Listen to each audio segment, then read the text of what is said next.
ప్రియ నేస్తమా, ఈ లోకంలో జీవిస్తున్న నీవు నేను మనము ఏదో ఒక సంవత్సరంలో, ఏదో ఒక దినాన, ఏదో ఒక క్షణాన, ఏదో ఒక విధముగా మరణించాల్సి ఉంది. మనం చెప్పలేము ఈ లోకంలో నేను స్థిరంగా ఉండగలను అని ఏ ఒక్కరం కూడా చెప్పలేము. ఎందుకంటే పుట్టిన ప్రతి ఒక్కరు కూడా మరణించాల్సి ఉంది. అయితే మరణించే ఆ గడియ ఒక్కసారి ఆలోచన చేసినట్లయితే లోకంలో ఉన్న వాటి కోసం, లోక సంబంధమైన వాటితో జీవిస్తూ, లోక సంబంధమైన వాటి కోసం ప్రాకులాడి మరణిస్తే ఏమాత్రం క్షేమం ఉండదు. కానీ క్రీస్తును సంపాదించుకొని క్రీస్తులో మరణించినట్లయితే ఆ జీవితానికి ఒక అర్థం ఉంటుంది.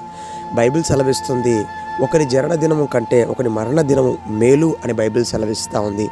ఎందుకు మరణ దినం మేలు అని బైబిల్ సెలవిస్తుందయ్యా అంటే, ఈ లోకములో మనము జన్మించాము కనుక జీవిస్తూ ఉన్నాం కాబట్టి అలా ఎలాగోలా మనం వచ్చేసాం, బ్రతుకుతూ ఉన్నాం, జీవిస్తూ ఉన్నాం. కానీ మరణించిన తరువాత మరొక జీవితం ఉంది.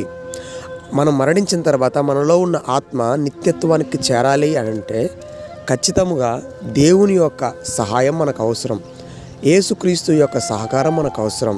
యేసుక్రీస్తు ఇచ్చే రక్షణ మనకు అవసరం. ఆయన ఇచ్చే క్షమాపణ మనకు అవసరం. ఈ లోకంలో యేసు ప్రభువుతో ఎవరైతే సహవాసం కలిగి, సత్సంబంధం కలిగి ఆయనతో జీవిస్తారో ఆయన వారికి క్షేమాన్ని, ఆనందమును, సంతోషమును, మరణించు సమయమును, నిరీక్షణను ఇస్తాడు. ఈ సహవాసం, ఈ సంబంధం ద్వారా వచ్చే అద్భుతమైన నిరీక్షణ మనల్ని నిత్య జీవానికి తీసుకెళ్తుంది. ఈరోజు ఎవరైతే ఈ మాటలు వింటున్నారో వారు ఆయన యందు విశ్వాసం ఉంచినట్లయితే ఆయన అద్భుతమైన పరలోక రాజ్యాన్ని, అలాగే ఈ లోకములో ఉన్నప్పుడు నిరీక్షణను, ఆనందకరమైన జీవితాన్ని ఇస్తాడు.